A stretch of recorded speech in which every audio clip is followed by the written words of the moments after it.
Ici, quand un fer rentre ou un objet rentre, le service de douane n'est pas outillé pour ça.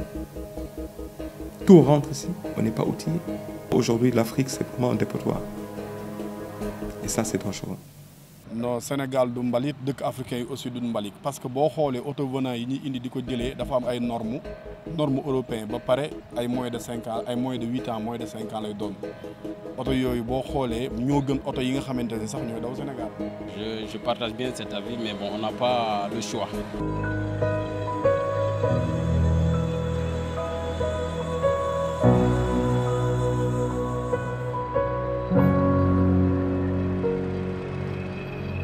Le Sénégal, tout comme les pays africains, serait-il devenu le réceptacle des produits usagés de l'Occident?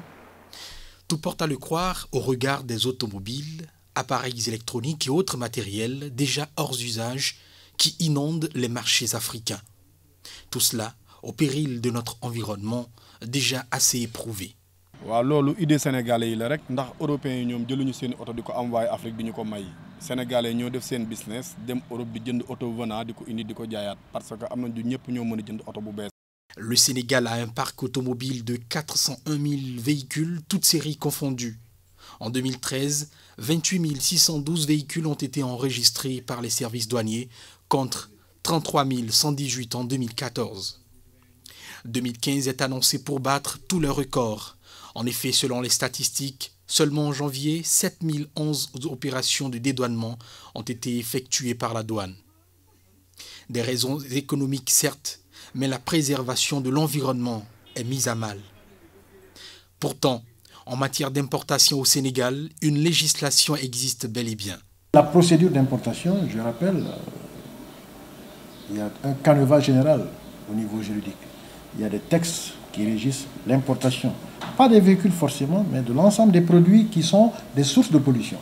Votre question, même si elle concerne les véhicules, mais il y a d'autres matériaux qui sont importés, qui ne sont pas des véhicules, mais qui peuvent également générer des pollutions qui peuvent être préjudiciables.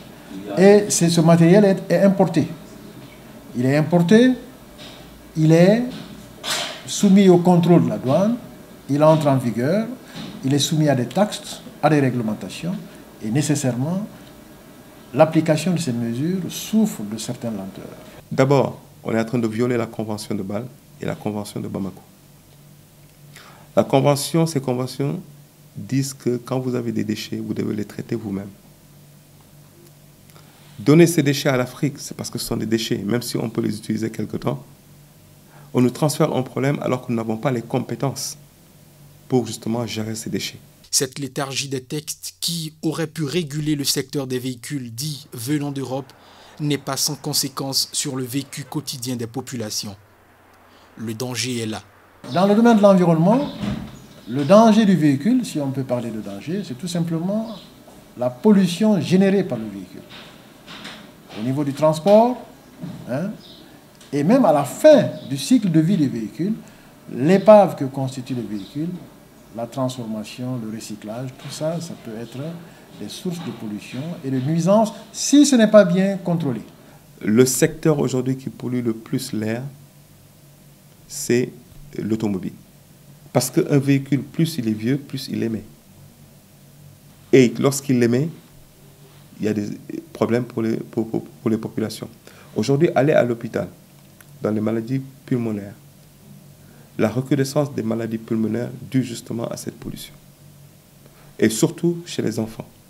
L'un des défis environnementaux de l'heure reste, entre autres, la maîtrise du cycle de carbone. Le carbone est en effet un élément vital qui contribue pour beaucoup à la vie sur Terre. Le carbone, c'est un des éléments les plus présents dans ce monde. C'est ce carbone-là qui a permis l'émergence de toute forme de vie. Ce phénomène-là, c'est l'effet de serre. Le cycle du carbone, du fait de l'activité humaine, a été bouleversé, créant du coup un dérèglement climatique. Si aujourd'hui le système est déséquilibré, c'est parce que quelque part, on verra que avec les activités de déforestation, avec l'intelligence de l'homme, l'homme qui a pu aller en profondeur dans le sous-sol, chercher une forme d'énergie qui, à l'origine, était de la biomasse, de la végétation, qui à l'échelle des millénaires s'est transformée en énergie fossile, le pétrole, a pu exploiter cela par le phénomène de la combustion, a réémis ces gaz dans l'atmosphère. C'est que l'atmosphère a pu absorber jusqu'à en avoir trop, ce qui a créé une sorte d'emballement. Les effets du dérèglement climatique se font ressentir de plus en plus. 1er septembre, les rives de Dakar sont sérieusement mises à mal par une houle. Sur cet élément diffusé par la télévision sénégalaise, l'impact de la catastrophe est bien visible. Les vagues ont détruit toute la maison, les murs, les toilettes, il y a quelques maisons, il y a quelques chambres du moins, ainsi que les tours de la SDE. La mer a tout détruit. Un autre épisode est annoncé pour bientôt, selon les experts. Les houles sont un phénomène naturel. Il y a eu une grosse houle, il y en aura une prochaine, je crois, entre février et mars. Et celles de février et mars sont plus importantes que celles que nous avons connues.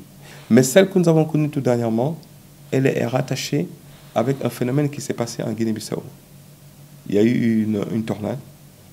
Et les répercussions on les a ressenties au niveau de Dakar. Mais tout ça, aujourd'hui, vous voyez ce qui s'est passé en France, aux États-Unis, c'est le réchauffement climatique qui est à l'origine de ça. Jusqu'où Dakar, à l'instar d'autres villes africaines, ressentira les effets du dérèglement climatique. Les autorités n'ont peut-être pas une solution magique, mais il est impérieux que des mesures urgentes soient prises.